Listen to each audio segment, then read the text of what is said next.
Selamat siang semuanya. Jadi pada kesempatan kali ini kami akan sedikit menjelaskan mengenai perkembangan dari televisi. Jadi kita berangkat dari definisinya dulu. Televisi merupakan salah satu media komunikasi yang paling berpengaruh dalam sejarah modern yang mulai diperkenalkan mulai abad ke-20-an. Nah, istilah televisi sendiri itu berasal dari bahasa Yunani yaitu tele yang artinya jauh dan juga visio itu dari bahasa Latin yang artinya penglihatan. Jadi secara harfiah televisi dapat diartikan sebagai alat komunikasi jarak jauh yang menggunakan media visual. Next. Nah, pada eranya televisi juga menjadi alat komunikasi utama bagi masyarakat untuk mengakses berbagai jenis informasi dan juga hiburan, mulai dari berita, olahraga, hiburan, hingga tayangan anak-anak seperti kartun. Nah, untuk segmentasinya biasanya acara anak-anak itu dimulai pada pagi hari, hiburan ringan seperti talk show dan juga edukatif itu dimulai pada sore hari hingga siang hari, dan berita utama ataupun film itu biasanya ditayangkan di malam. Informasi selanjutnya akan disampaikan oleh Soraya.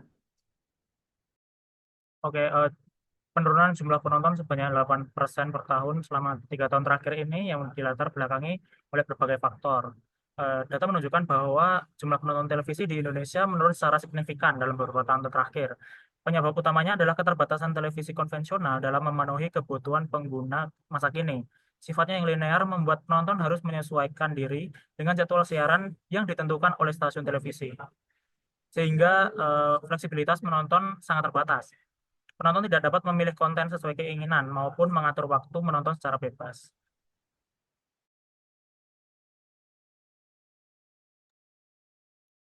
Selanjutnya terdapat faktor-faktor lain. Yang pertama itu fleksibilitas pengguna.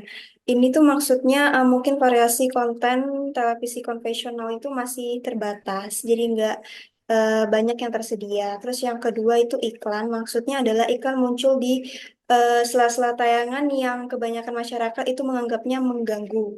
Terus yang terakhir adalah distribusi sinyal, itu kayak akses siaran. Kualitas TV konvensional itu belum merata di beberapa wilayah. Next.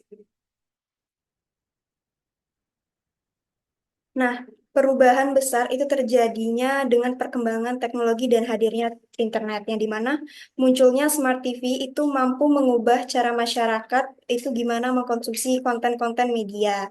Dan Smart TV itu udah nggak bergantung lagi pada antena. Terus yang kedua, pengguna tuh kini dapat mengakses konten secara langsung melalui koneksi internet dari berbagai platform. Contohnya tuh kayak YouTube, Netflix, Disney. Terus habis itu, penonton juga dapat memilih tayangan sesuai minat, kapan saja dan di mana saja, tanpa terikat pada jadwal yang ditentukan. Next akan dilanjutkan sama teman saya. Oke, di sini terkait Gen Z dan televisi ya. Jadi yang pertama itu ada generasi digital yang dimana kita nih hidup di serba digital, yaitu cepat dan profesional serta multitasking. Nah, yang kedua itu media sosial itu lebih menarik. Jadi media sosial ini kan sebagai sumber utama dan informasi hiburan meskipun TV itu menjadi sumber utama juga, tetapi yang lebih cepat prosesnya itu adalah media sosial. Nah, yang ketiga adalah televisi kurang diminati. Jadi TV konvensional itu jarang jadi pilihan hanya untuk kebutuhan tertentu. Nah, yang keempat adalah konsumsi TV via platform digital. Jadi saat menonton TV itu Gen Z itu lebih cenderung menonton platform media sosial seperti TikTok, YouTube, Instagram, ataupun Facebook. Nah, oke. Jadi keunggulan dari Smart TV sendiri dan platform digital itu yang pertama sifatnya interaktif. Jadi penonton itu bisa berkomentar apapun dibandingkan dengan TV konvensional. Yang kedua ada fleksibel yang dimana regulasi itu lebih longgar, format beragam. Dan yang terakhir ada personal dan relevan. Jadi pengalaman menonton itu bisa sesuai dengan relasi audiens yang dimana itu bisa apapun yang diakses itu bisa sesuai dengan audiens gitu. Jadi perubahan ini itu berdampak besar pada komunikasi pemasaran dan juga industri media. Pengiklan kini tidak hanya mengandalkan prime time, melainkan juga audiens yang berada di platform lainnya. Kolaborasi TV dan juga media sosial itu menjadi makin penting karena TV memberi legitimasi, lalu media digital menawarkan interaktivitas dan segmentasi spesifik. Lanjut, slide berikutnya.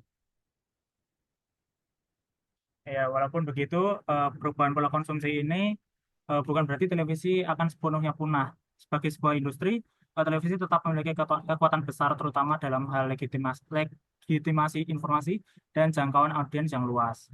Eh, peran televisi kini mengalami transformasi dari media utama menjadi bagian dari ekosistem media yang lebih besar dan dinamis.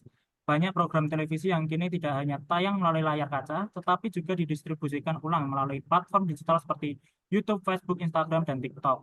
Sehingga tayangan televisi berfungsi sebagai sumber konten yang kemudian diolah dan disesuaikan dengan kebutuhan media digital. Oke, jadi kesimpulannya televisi itu tidaklah mati, melainkan mereka berevolusi.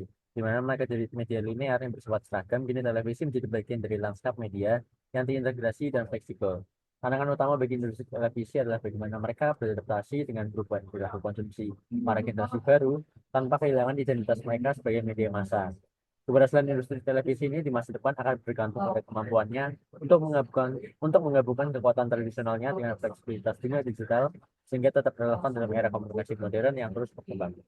Sekian dari kelompok kami, terima kasih.